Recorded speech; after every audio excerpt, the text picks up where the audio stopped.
Larong aking pinag-usayan, walang pake kahit na malatayan. Kahit anong sabihin nila, wala akong pakialam sa lahat ng bagay. Alam nyo na ba, hindi nyo ako maikukumpara. Bawat laro sa aking kada pasa, sa alab na puso laging aasa. Handang sugurin ang lahat, tigante man ang katapat. Panis yan sa'kin sapagkat panalo ay aking hangad. Mabigyan ng buhay, pangarap at hangarin na maging mahusay.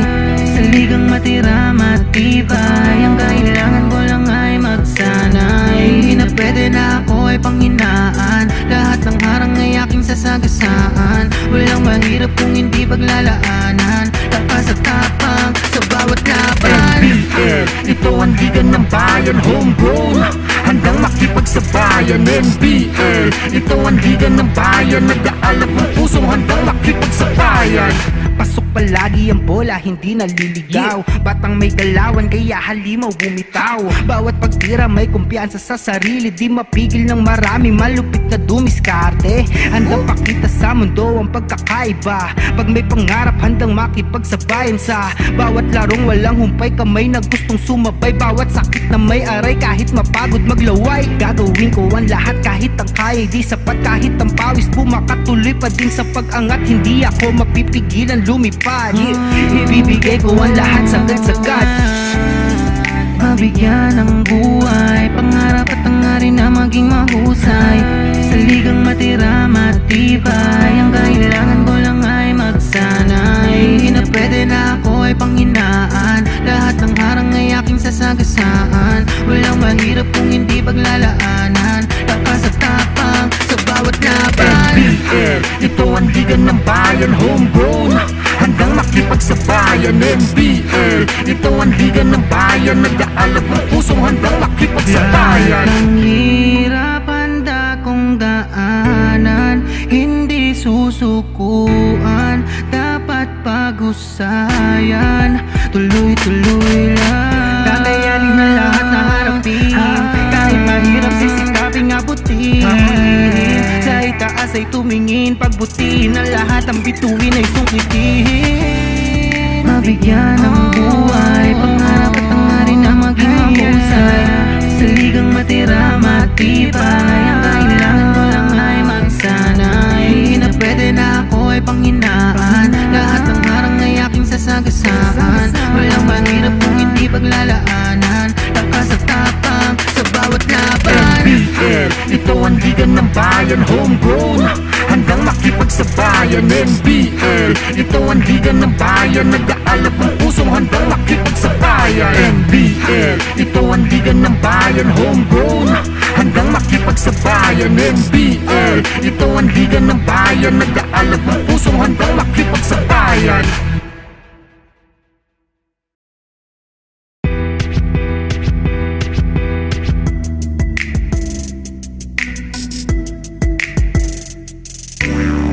Yeah, handa nang makipagsabayan, kahit anong nakaharang handang tapakan. Bawat pawis na papatak, kada apak at yabag, may kahalong pangarap gustong maiangat. Larong aking pinag-usayan, walang pake kahit na malatayan. Kahit anong sabihin nila, wala akong pakialam sa lahat ng bagay. Alam nyo na ba, hindi nyo ako maikukumpara. Bawat laro sa aking kada pasa, sa alab na puso laging aasa. Handang sugurin ang lahat, tigante man ang katapat. Panis yan sa'kin sapagkat panalo ay aking hangad. Mabigyan ng buhay, pangarap at hangarin na maging mahusay. Sa ligang matira matibay, ang kailangan ko lang ay magsanay. Hindi na pwede na ako ay panghinaan, lahat ng harang ay aking sasagasaan. Walang mahirap kung hindi paglalaanan, lakas at tapang sa bawat laban. NBL, ito ang liga ng bayan, homegrown, handang makipagsabayan. NBL, ito ang liga ng bayan, nag-aalab ng pusong handang makipagsabayan. Pasok palagi ang bola, hindi naliligaw. Batang may galawan, kaya halimaw bumitaw. Bawat pagtira may kumpiyansa sa sarili, di mapigil ng marami, malupit na dumiskarte. Handang pakita sa mundo ang pagkakaiba, pag may pangarap handang makipagsabayan. Sa bawat larong walang humpay, kamay na gustong sumabay. Bawat sakit na may aray, kahit mapagod maglaway. Gagawin ko ang lahat kahit ang kaya di Buhay Pilipinas at welcome sa isa na namang episode ng NBL Baseline ngayong Sabado, September 4, 2021. At salamat po, sinamahan nyo kami ngayon sa ating episode. Ako po yung lingkod, si Ruben Terrado. Again, your host for NBL Baseline. Again, a reminder, ang Baseline po is every weekend po yan. Saturdays and Sundays, 8 p.m. sa Facebook and sa YouTube ng NBL-Pilipinas. At bago tayo mag-start sa ating Q&A, pasalamatan muna natin ang ating sumusuporta, no? Avid supporters. Wala pa muna tayong laro, pero I believe in the coming weeks, no? In the coming days, magkakaroon ng announcement ng liga with regards to the status dun sa resumption ng ating liga. So nalalapit na po yan, abang-abang lang po tayo mga ka-NBL. So yun, simulan na po natin ang ating Q&A portion ng ating NBL Baseline, and for tonight, meron naman tayong special guest, no? Isa namang isang sa mga top officials, ika nga ng ating mga teams. Actually, consultant siya ng Mindoro, Tamaraws, DisiplINAdos, and yes, decorated coaching career din na bukod dito sa ating NBL stint niya, ay marami na rin siyang napuntahan na coaching position, particularly sa Ateneo Blue Eagles, no, kung saan marami na siyang napanalo ng championship sa iba't ibang liga. So yun, pakilala na natin, i-welcome na natin ang ating bisita, ang ating guest sa NBL Baseline for tonight, the consultant of the Mindoro, Tamaraws, DisiplINAdos, Coach Joe Silva. Coach Joe, good evening sa iyo at welcome sa Baseline. Nice to see you, Coach. Good evening, Sir Ruben. Good evening sa lahat ng NBL officials, sa lahat ng nanonood. Thank you for me. It's a privilege. Actually, nung message ako, nagulat ako, sabi ko, parang, bakit ako, I'm still thankful na ginest niyo ako dito. Thank you. Yun, marami rin salamat, Coach. No, I know, medyo busy ka rin, but you took time na makasama ka namin sa NBL Baseline. Na syempre gusto rin namin ikaw makilala aside from dun sa ginagawa mo sa Mindoro, Tamaraws, DisiplINAdos. Pero Coach, first of all, kamustahin muna namin ikaw. Ano bang pinagkakaabalahan mo lately ngayon na medyo stop mo na yung ating mga laro? Well, ever since the league stopped, I've been, downloading, watching mga videos, basketball videos, just to keep my mind working para when the lockdown or when the league resumes, meron kaming bagong mga ideas na pwedeng ibato sa team, or meron kaming bagong mga pwedeng ituro sa mga bata. So I've been constantly, aside from that, I've been constantly working out para mahirap kasi kain ka na ng kain, so kailangan takbo, bike, fitness, kailangan maging fit. So naman, nothing else. I haven't been leaving the house kasi scary. So yun. Guys, yung mga nanonood sa atin pala, no, kung meron kayong greetings dyan or baka may questions kayo kay Coach Joe, punta lang kayo sa comment section natin, sa chat box natin sa Facebook at sa YouTube channel ng NBL-Pilipinas. Coach, going back to Mindoro, no, so far, kamusta naman sila ngayon?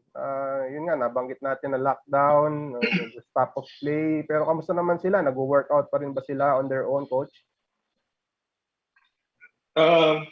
Yeah, well, the players are excited to get back to practice and to play. They're eagerly awaiting the resumption of, the league, and they've been working out constantly, having ongoing Zoom trainings. Tapos, syempre, kung may chance sila na may mga mahanap sila court open, they do their extra work as well. So, but they've been constantly in, trying to get in shape. Staying ready. By the way nga pala sa ating mga viewers, no, si Coach Joe rin pala, consultant din, tumutulong din siya sa Glutagens Glow Booster sa WNBL, no, kaya grabe, ang daming ginagawa ni Coach Joe, no, hindi lang sa Mindoro, pati sa Glutagens. But going back to Mindoro, Coach, 1-1 record kayo, no, before Yes. the suspension of play. What can you say about the performance of the team with so far with Coach Justin then at the helm and you being the consultant? So far, how's the performance of the team? Ano masasabi mo? Well, we've had our peaks and valleys. So we've been inconsistent. So we're sayang nga kasi nung nag-lockdown, we were starting to hit our groove. Parang we were about to peak already, pero nag-lockdown, wala naman tayong magagawa. Fortunately for us, we were able to, win one and we lost one and we won one. Pero we have a lot to improve on pa.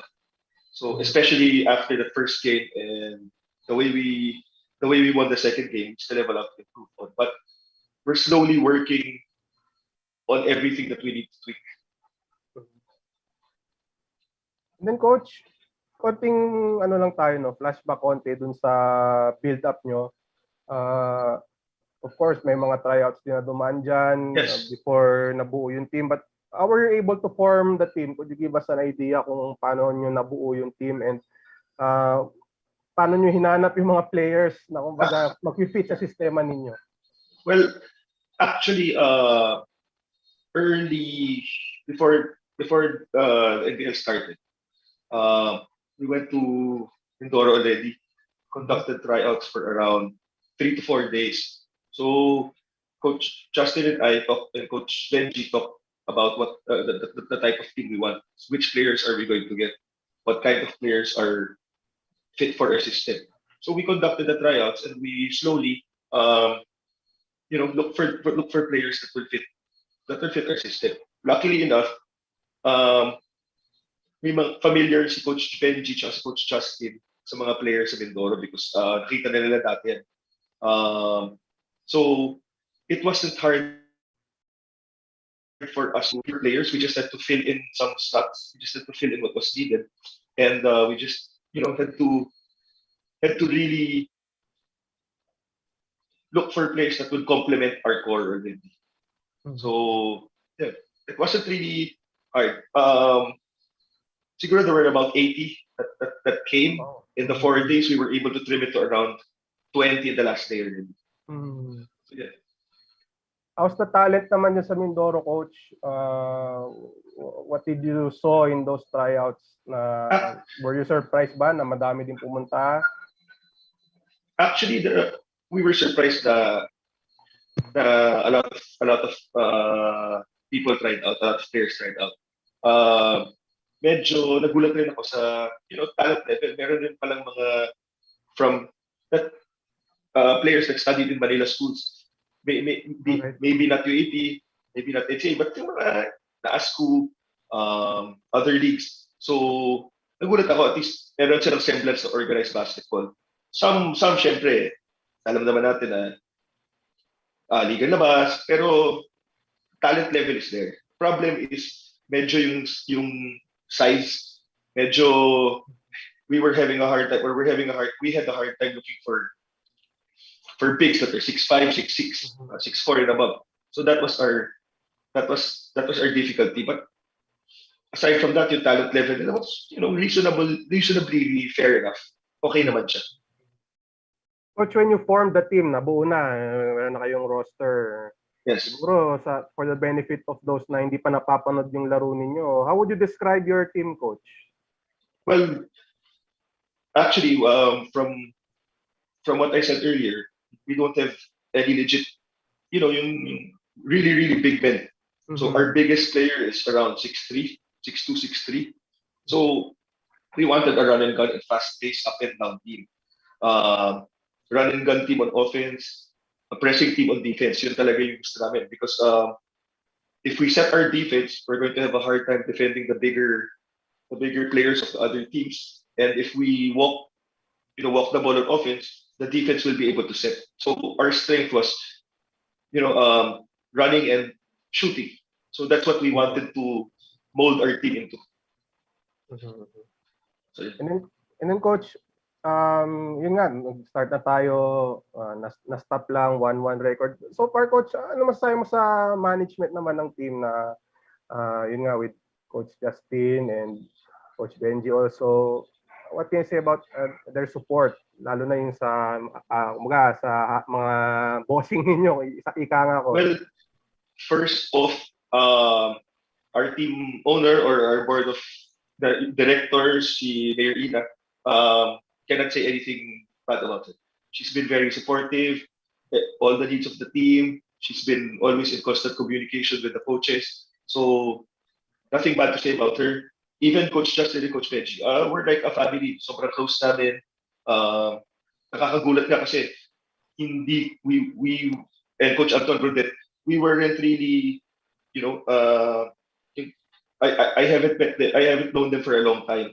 Pero when I went in, parang it was easy to get along with them. I wanted to learn from them. They wanted to learn from me also. It's a it was a good it's a good synergy for us. Mhm. Yun, kasama po natin si Coach Joe Silva, ang team consultant ng Mindoro Tamaraws DisiplINAdos. Coach, ano lang natin, batiin lang natin yung mga viewers natin. Si Ma'am Rose watching. The pleasure is ours daw. Ma'am Rose. Yeah. At pati yung mga players nyo sa Glutagen, si Camille Ramos, si Micah Figuracion nanonood sa atin. Let's go, Coach. Hello, Camille. Hello, Micah. And si Hello, Camille. Hello, Micah. Adrian Luwalhati nanonood din. Miss ko na kayo lahat. Coach, ito, nanonood na rin lang yung ating mga players from Glutagens. Baka pwede na nating with your indulgence, pag-usapan na rin natin saglit yung team, no? Ano lang masasabi mo sa kanilang performance so far? Unbeaten before the suspension of games. Well, hats off to the players, the girls. Talagang, they come into every game wanting to win. They come into every game, every practice prepared, focused. It's been fun. I think for me, we've been matching our expectations. Kulang na lang is to exceed them. Because when we exceed our expectations, something good will happen. I've always thought that it was really, a well-composed team. It's a strong team. And kulang na lang yung how we mesh, how we play together. Right. So yun, batiin din natin yung ating nanonood pa, si Don Jordan Perez Huerto. Let's go, Coach.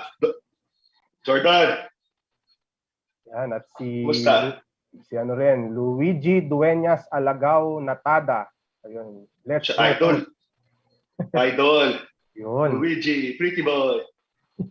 Thank you for watching po sa ating NBL Baseline with Coach Joe Silva. And now, Coach, medyo konting flashback muna tayo. We want to know you better as well. And syempre, you're known as a coach then in different levels. But yung playing career, Coach, actually hindi ko rin alam yung playing career mo, Coach eh. So we want to know you. We want to know kung kamusta ba yung naging playing career mo, Coach? Actually, yung basketball talaga, stepping stone ko sana sa pag-aartista eh. Pero hindi gumana. So, wala. Kidding aside. Anyway, I played in the early years as Xavier, played for their SBT team. Then I went to Ateneo, played for the Blue Eaglets, kampi ko si Larry Fonashare, Paulo Bugia, Jerry Lido, PJ Manalo, and the like. We lost to UST in the finals in my 4th year. And then for college, I stayed in Ateneo. I wasn't good enough to make it to the Team A kasi lakas nun eh. Enrico Villanueva, Wesley Gonzalez, Larry Fornashare, that was the 2001-2002 team. Medyo powerhouse yun. So kung nakuha man ako, upo lang tayo doon, titingin lang tayo. Pero I was lucky enough to, to be a part of the training pool. Then I started getting into coaching because I got injured na. My 2nd year in college, I had a legit chance to make it, but I injured my knee already. So, my coaching career started then. Coach, going back dun sa high school, no, yung very potent yung lineup na yun eh, no? In fact, marami nagsasabi yung strength ng Ateneo in the early 2000s was because of the high school program during the late 1990s, no? So how was it yung playing with those guys, Coach? Like nabanggit mo Larry Fonashare and the rest. How's that? Well, what I can say is, not just on the court, we're not just close on the court, but off the court as well. Until now we communicate. Until now, nag-uusap pa rin kami. pag may kasal, kita kami, reunions. But I can say, that team, solid. We lost we lost to UST in the championships. Kasi, lakas nila, mythical 5 yung starting 5 nila.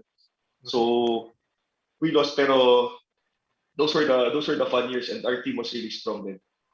So, I can say na that was the time, all the way from Ryan Pamintuan's time, all the way to Enrico, to Larry Fonacier, yun yung era ng Ateneo High School basketball na, well, from what I know, na talagang dominating yung Ateneo. No? Mhm. Kasi palitan lang yun dati, UST, nilalaban sa finals, sa champion. And then coach, yun nga, coaching na, you mentioned, Yeah. at a very young age, pasok na sa coaching because nagkaroon nga ng injury. What was your first coaching job, coach? Actually, in the Ateneo kasi, most of the players, they give back. So even if you're still playing for the college team, most of them, coach the lower teams, the grade school teams, SPP, Pasarel, Ecosectat before, even up to now. So there was a time Epo Kimpo was the head coach of the Pasarel team. I was his assistant. I was still in Team B, and he was in Team A, but I wasn't really taking basketball that seriously anymore because I knew that I wasn't good enough to make Team A, and I came from an injury. So we had a good season sa Pasarel. Ganda the season. We made it to the finals. The first year, champion kami. The next year, 2002 yun. That was in the right smack in the championship. Mm-hmm. So sabi ng school officials, po, wag ka muna mag-coach. You have to focus on laro muna. Yeah, the finals first. So he told me, sabi niya, brother, ikaw muna mag-take over. Ano gagawin ko dyan? Wala ako alam. I don't know anything. Sa kaya yan.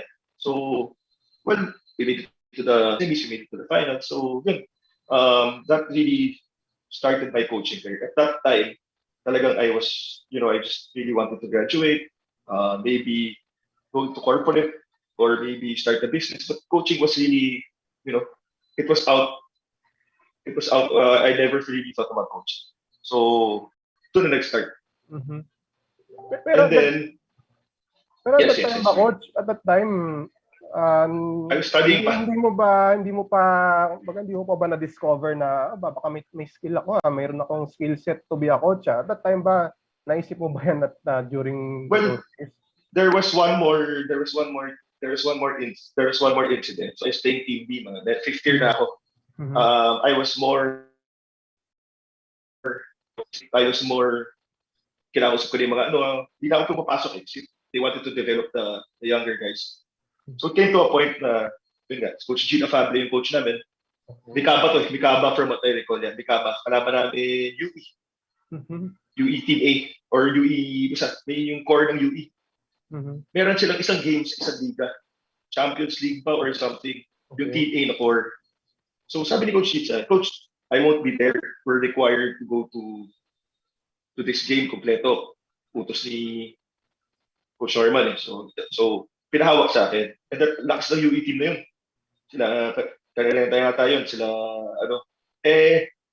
puro team B lang kami. Yung Escueta, I don't know if you know the others, but tinalo namin. So I was coaching, sabi ko,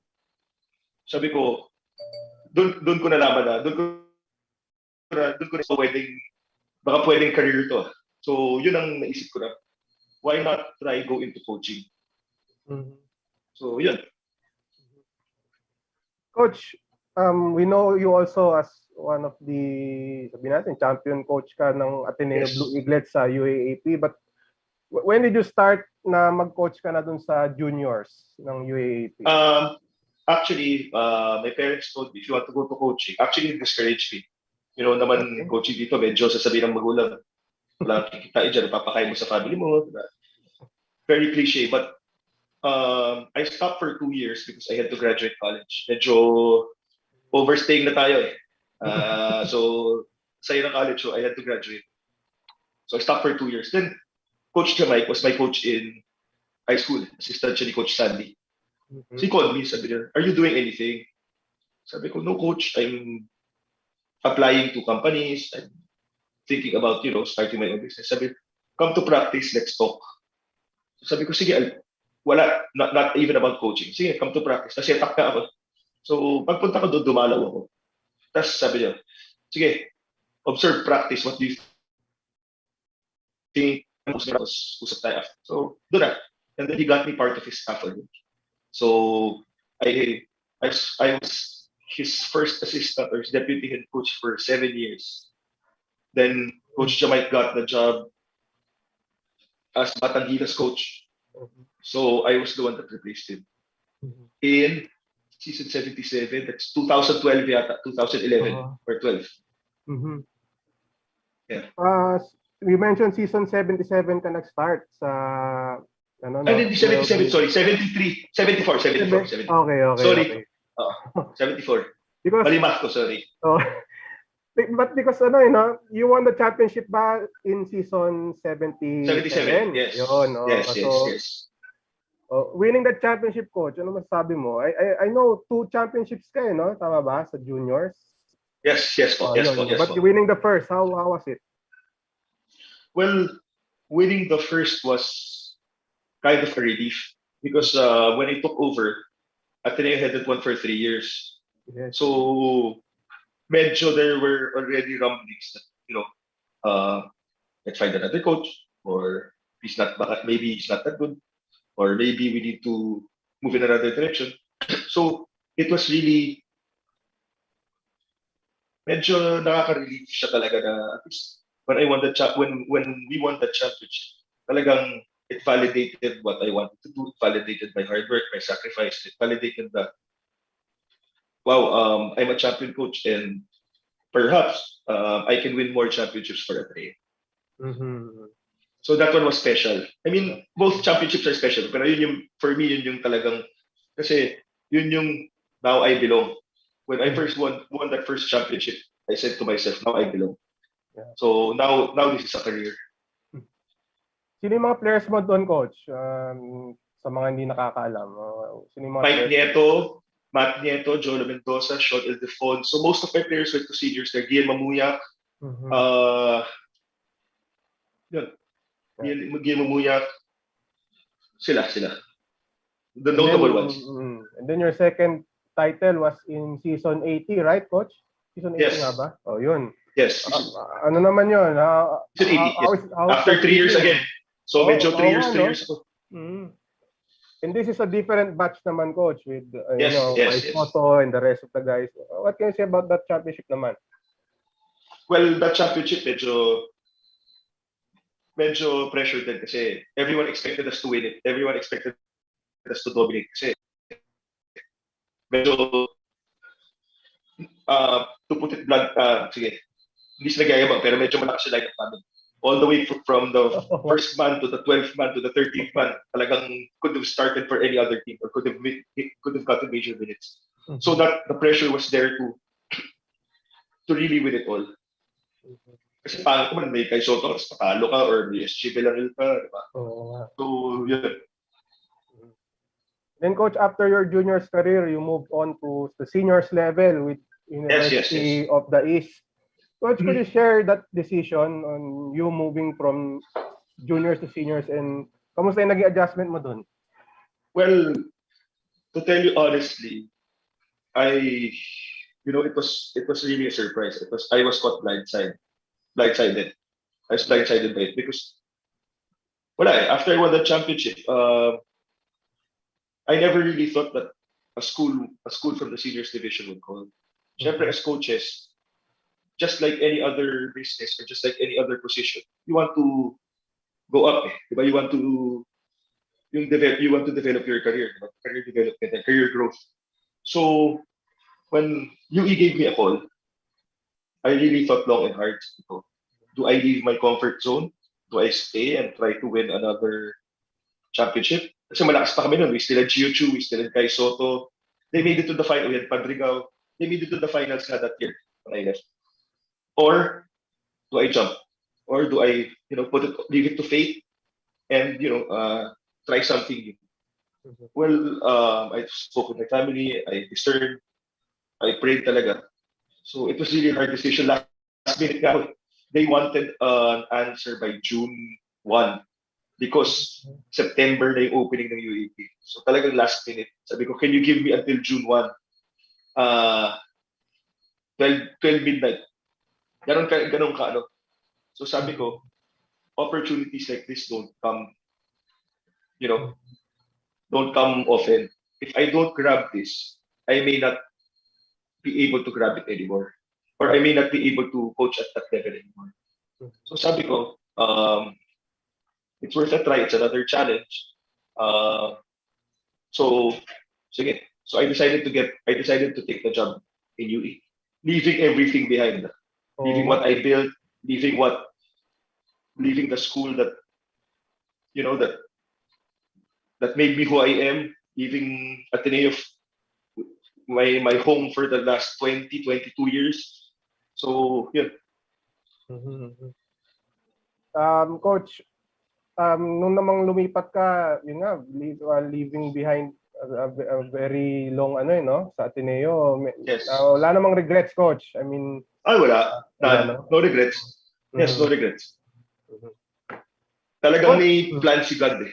Yeah. So pag may purpose lahat yan, leaving everything behind, leaving your comfort zone. May plan talaga si God dyan. I firmly believe that.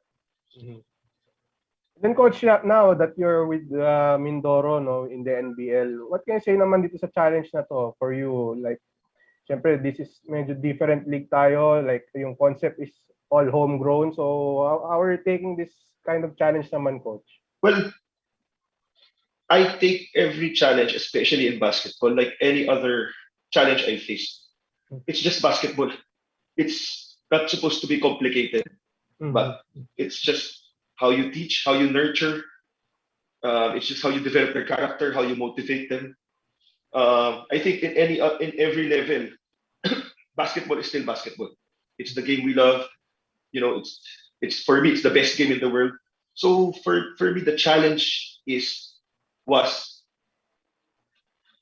to motivate them to play at a higher level, not to be satisfied. So that was the challenge, not the skills, not the X's and O's.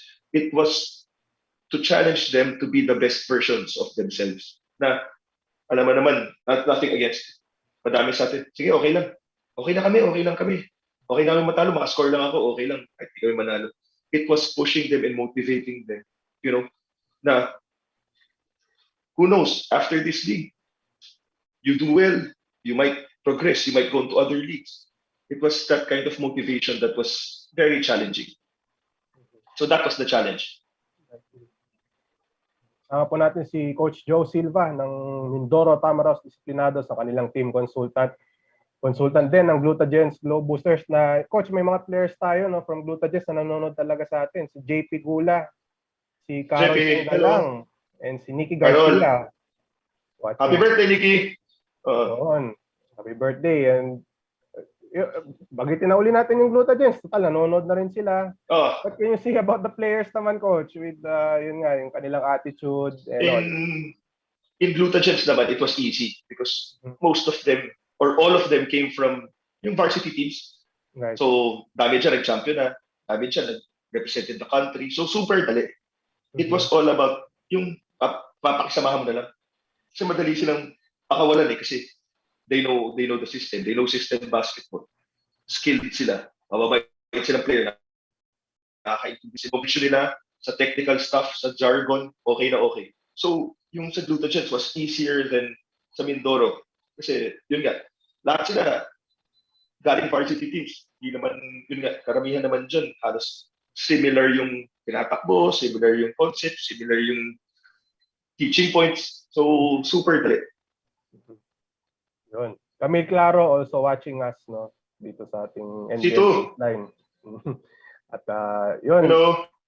Coach, lipat naman tayo sa segment na to na we look back at some of the photos that medyo nakita natin sa social media. Saan mo nakita yan? Medyo delikado yan naganap kami sa baul mo eh.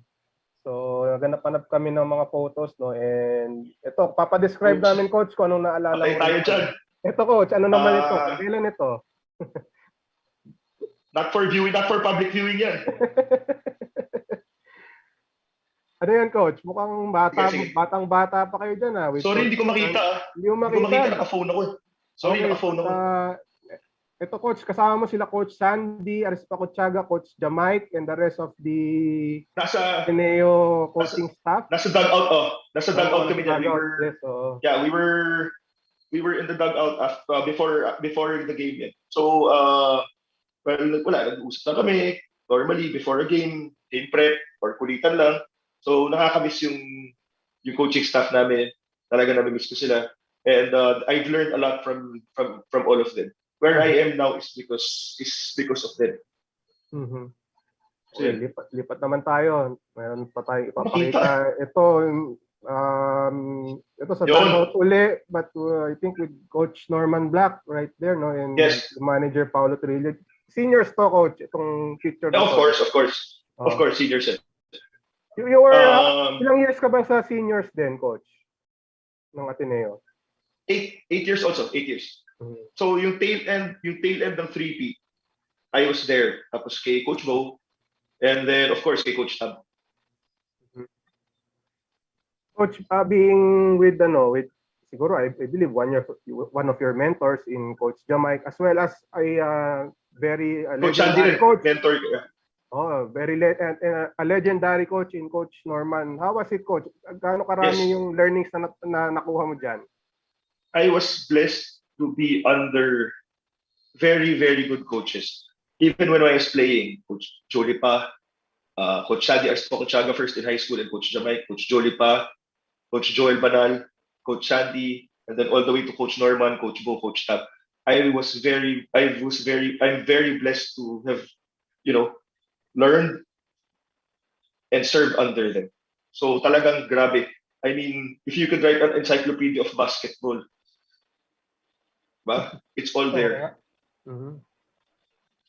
Okay, lipat naman tayo sa ibang photos naman.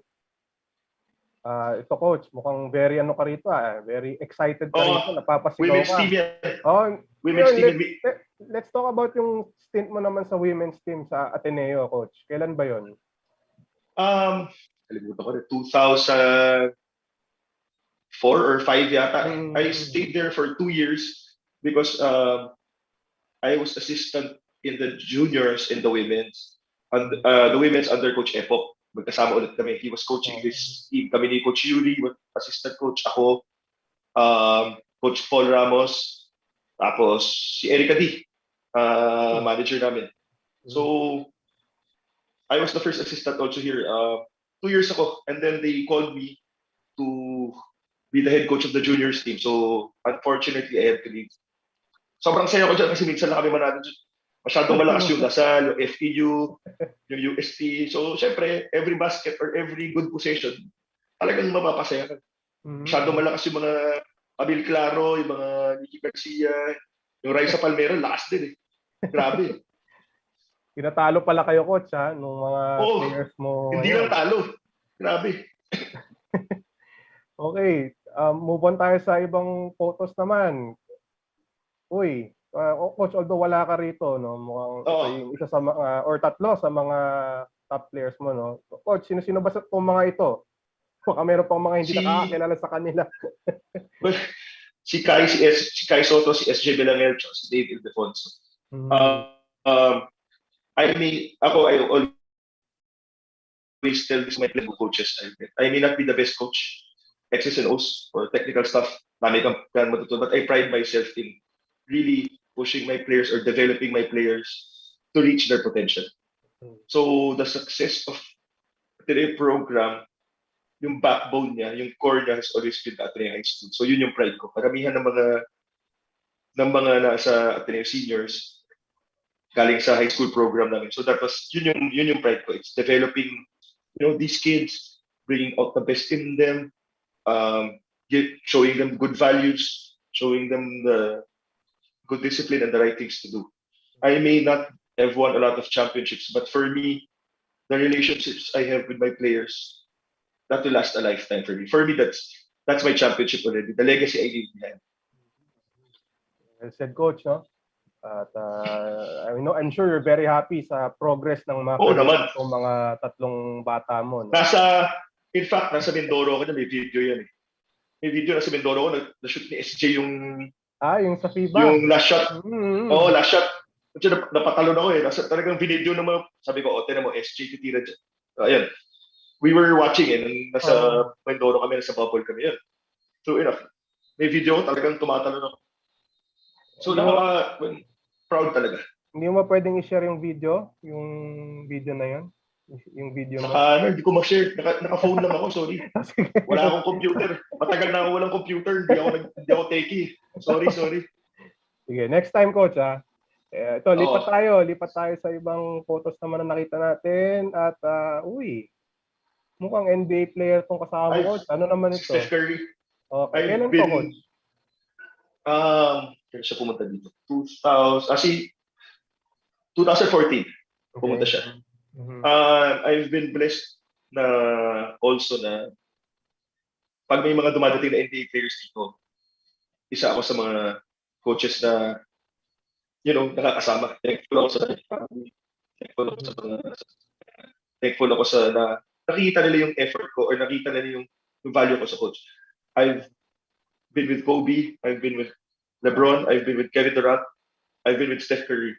So, talagang super blessed ako na kahit pa paano I've met my idols or I've met my heroes. Talagang people I look up to. Sa lahat ng NBA players na na-meet mo, sino yung talagang nag-stuck sa yon dahil siguro sa kanilang regardless of talent, Kobe. baka mabait talaga, Kobe. Bakit, coach? Super fan ako ni Kobe. As in, super fan ako ni Kobe. So talagang grabe, starstruck ako pag doon nasa harap siya, sabi ko, wow. Okay, lipat tayo. Mayroon tayong mga photos dito.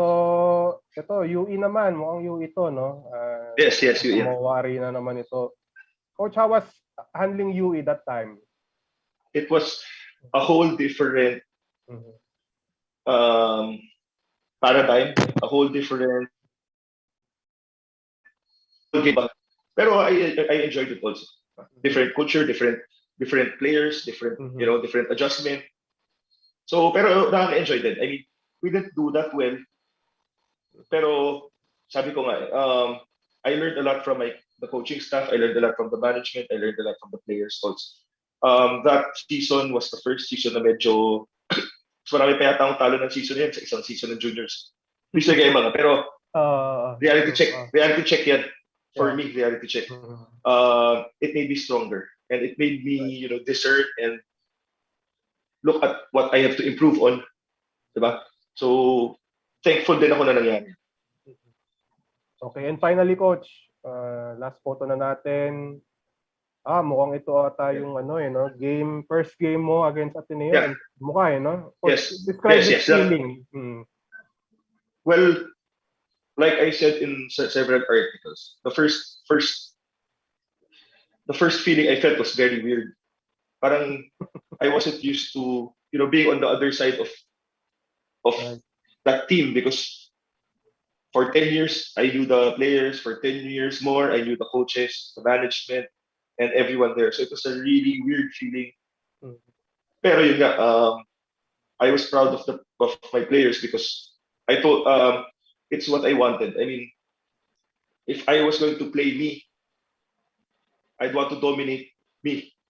In short, gusto ko pakita na hindi ko mababoy yung basketball. Gusto ko makita na, coach, ito yung turo mo sa akin na always go hard, na don't miss any opportunity, na stay focused, na stay, yung enjoy the moment. Diba? Yun. So at least, I thought, feeling ko, I was instrumental in teaching them well. Even if we got blown out, it's the way I wanted them to play. No bad habits. So yun yung natatandaan ko siya. It's good, no, coach, no? Kahit paano, kahit you're on the other side, you're closely watching them and seeing them play good, you're happy na rin, di ba? Kahit nasa other side ka rin. Yun, dyan po nagtatapos yung mga photos na look back at Coach Joe's coaching journey. And coach, medyo final few questions na lang tayo before we move to another segment. But Coach, we want to know, ano naman masasabi mo sa ating liga, no? With the NBL being the concept of homegrown and WNBL na rin with being the first women's professional basketball league in the country. What can you say about the league and of course the management as well? Well, start of ties in WNBL. I've always, you know, I've always wanted to voice out, you know, that there should be a women's league. Matagal na. And being the first pro league for women's, talagang nakakataba ng puso to be a part of it. I've always thought that women athletes or women basketball players, you know, they should have a platform to show their talent, to show what they can do. And I believe talagang advocate ako ng, you know, women empowerment, advocate ako ng women in sports. Maganda nga yung nangyayari sa Olympics na si Heidelin yung nag-gold. So talagang, you know, for me, women can do what men can do better. Ba? So talagang gano'n. Talagang nakakataba ng puso na to be one of the first, you know, to be involved in the first women's pro league. And sa NBL naman, I think it's really a good idea to showcase homegrown talent because most of the homegrown talents, di sila nakakamanila, wala silang chance to play in the bigger leagues or in college, diba? Or in high school there. So they're stuck with just playing, you know, where they are. So it's a big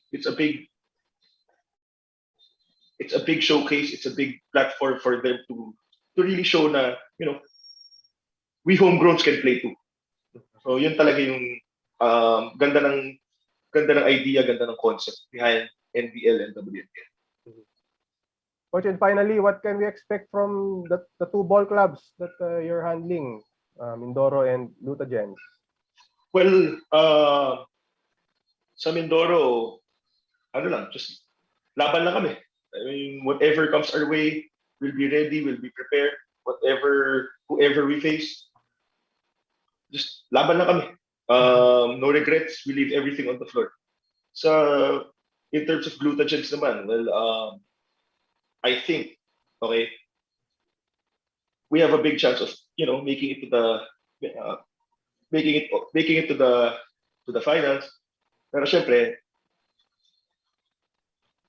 it's beyond our control. We can control things that, you know, kaya lang namin control. Pero I have big expectations for our Lutagens WNBL. Also our Mindoro Tamaraws. Right. Akin din naman yung expectation. Yun, ako Coach, maraming salamat for joining us in this episode of Baseline. No? Marami tayong napag-usapan na topics across all leagues, and across all levels of basketball. Coach, but before we let you go, ito na yung susunod na segment natin na tinatawag natin na hot seat. Coach, medyo itong mga questions na to, medyo kakaiba yung iba rito. Yung iba naman, basketball din naman. So, huwag kang kabahan masyado, Coach. So, ready ka na ba, Coach, sa ating hot seat? Diyan ako kinabahan eh. Sige. Okay, Coach. Ito, describe them in one word. May bibigay ako mga names or teams or schools and describe them in one word. Simulan natin. Yung Mindoro, Tamaraws, DisiplINAdos. Describe them in one word. DisiplINAdos. Yun, okay. Glutagens. Glutagens Glow Boosters. Family. Ateneo. The best. Coach Jamaic Harin. Idol. Kai Soto. Future. SJ Belangel.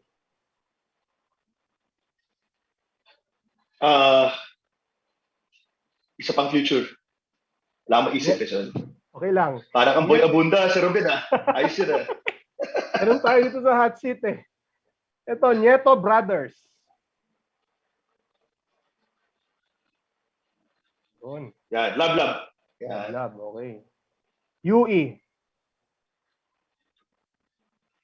Worth it. The two words, worth it. Okay, nice. Okay, lipat naman tayo sa ibang questions. Paboritong ulam, Coach? Pagkain naman tayo. Sisig. Uy, sarap yan. Pampabata. Pampabata. Paboritong prutas. Apple. Paboritong music. Anong genre mo ba, coach? Gusto mo? Classical. Classical, okay. Baka yan. Ito, Sana coach. maniwala. Paboritong alcoholic drink. Kahit ano. Uy, kahit ano. Mukhang, Joke na, kahit ano. mukhang mapapalaban sa inuman tong si si coach. Mukhang Hindi, mapapalaban hindi. kami Hindi ba? Hindi, okay. Hindi. Kahit ano Kahit ano, laban si coach. Ito, coach, paboritong game as a coach. Siguro memorable game mo as a coach. Well, memorable game. Dami. Isa lang. Siguro sabihin ko season 7. Season 7, Game 3. Okay. Ito, coach. Unforgettable loss naman. Season 79 against FEU. Talo kami pa finals dapat kami. Okay.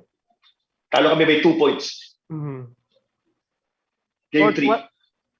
Ito, coach. Anong mas sweeter, what's sweeter para sa'yo? Winning a championship as a player or winning a championship as a coach?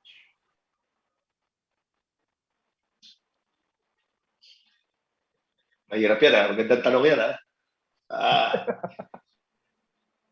well, siguro winning a championship as a coach. Kasi may closure na yung career ko. That's the reason why I went back to coach. Kasi talo kami nung high school. So, Okay. winning a championship as a coach. Okay. Coach, season 77 o season 80? Pass ako dyan. Pass. Hindi pwede. Walang pass. Pass. Wala. Hindi pwede. Pass. Yun na nga. Both. Mukhang Both. na lang.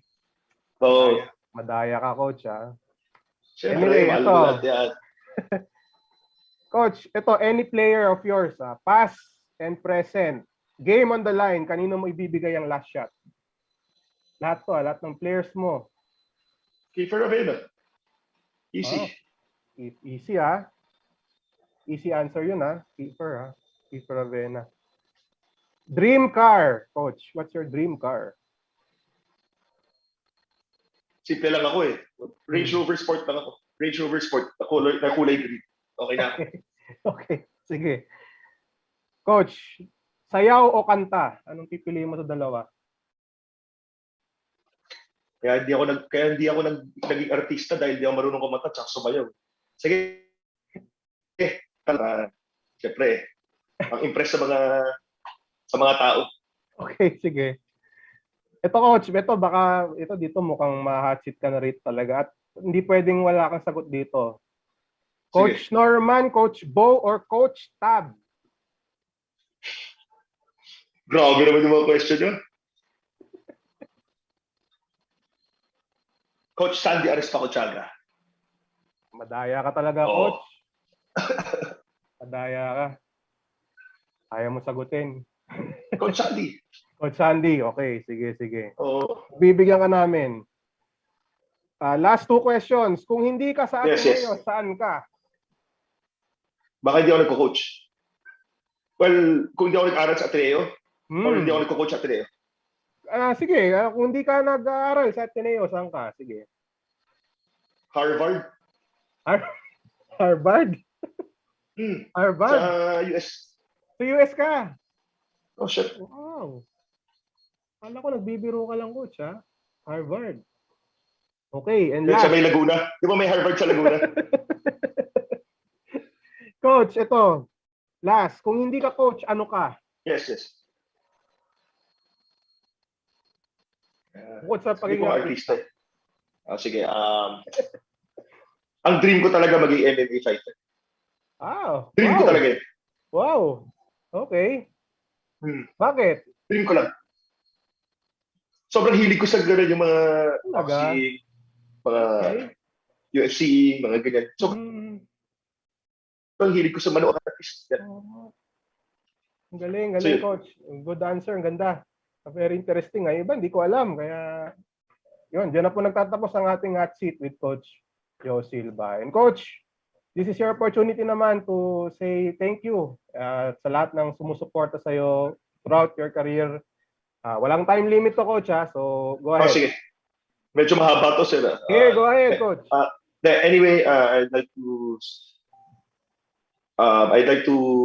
request the support of the Mindoreños, fans ng Mindoro Tamaraws, na huwag kayo magsawa na manood sa team namin, na panoorin kami, na supportahan kami. Alam namin na 1-1 lang kami, pero isikapin namin na maglaro para sa inyo. Nagandahan namin ang aming performance para sa mga Mindoreño, para sa mga supporters namin. To the Glutagens Glow Boosters fans, I'd also like to thank you for your support, and thank you for supporting the team and supporting our ladies as they go to battle every game. I'd like to say thank you also to the NBL, of course, for having me. Ma'am Rose, Edward, ikaw, Sir Ben, and all the officials of the NBL. I'm very privileged to be here again, and thank you sa lahat ng mga sumusuporta sa akin, kung meron, sa lahat ng mga nanonood ngayon. Thank you for watching. Kung nasa mga 4 na viewers lang yata, pero sige, okay lang, thank you rin. Anyway, I'd just like to thank, of course, the Lord for blessing me with a healthy life and a career that has spanned a long time. And yun lang. Well, thank you to my family as well. Sige na nga. Sige. Thank you to my family and all those na nagsusupport sa akin mismo. Anyways, sana in the future magkita-kita na tayo. Stay safe, everyone. Stay healthy. Yun lang. Yun, Coach, may pahabol na may phone-in hot seat question dito eh. Sino daw ang favorite mong kainuman sa Mindoro? From Ma'am Rose. Yun ang tanong niya eh.